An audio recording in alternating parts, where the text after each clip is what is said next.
যারা বিজ্ঞান পড়ে, যারা ইতিহাস পড়ে, ভূগোল পড়ে, যারা ইন্টারনেট দেখে, ওয়েবসাইট দেখে, কম্পিউটার ব্রাউজিং জানে, তারা কম্পিউটার, ইন্টারনেট, ইমেল, ওয়েবসাইট, এই জগতের মানুষ তারা যখন এইসব কেসা কাহিনী শোনে তো কয় যে এ তো আদম আলাইহিস সালামের যুগের কথা কয়, এগুলো শুনে আমাদের লাভ নেই। ওরা মনে করে ইসলাম মানে সেকেলে, ইসলাম মানে হচ্ছে এই মধ্যযুগীয় ব্যাপার স্যাপার, এর মধ্যে কিছু নেই। কিছু আছে কিনা কালকে শোনাবো ইনশাআল্লাহ।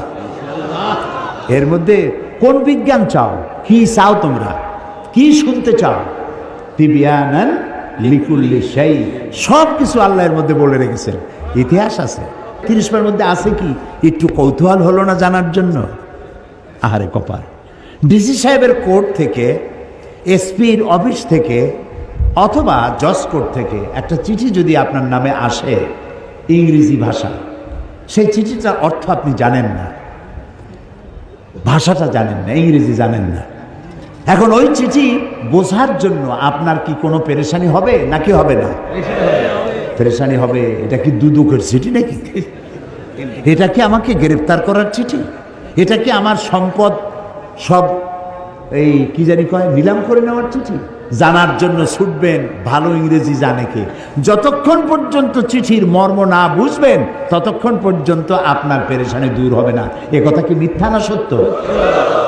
তো একটা ডিসি অফিসের সামান্য একটা চিঠি, এসপির অফিসের একটা সামান্য চিঠি, কোর্টের দুদকের একটা চিঠি বোঝার জন্য এত পেরেশানি হয়? অত বড় আকাশটার মালিক, জমিনের মালিক, আমার মালিক একখানা চিঠি দিয়েছেন, নাম কোরআন শরীফ, এইটা জানার জন্য আগ্রহ সৃষ্টি হলো না, পেরেশানি হলো না? আহারে পোড়া কপাল।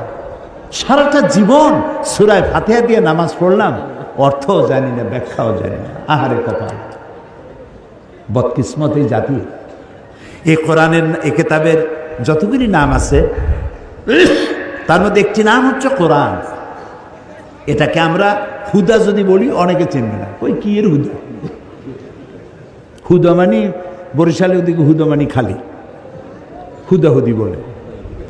হ্যাঁ হুদা, এখানে কি বলে?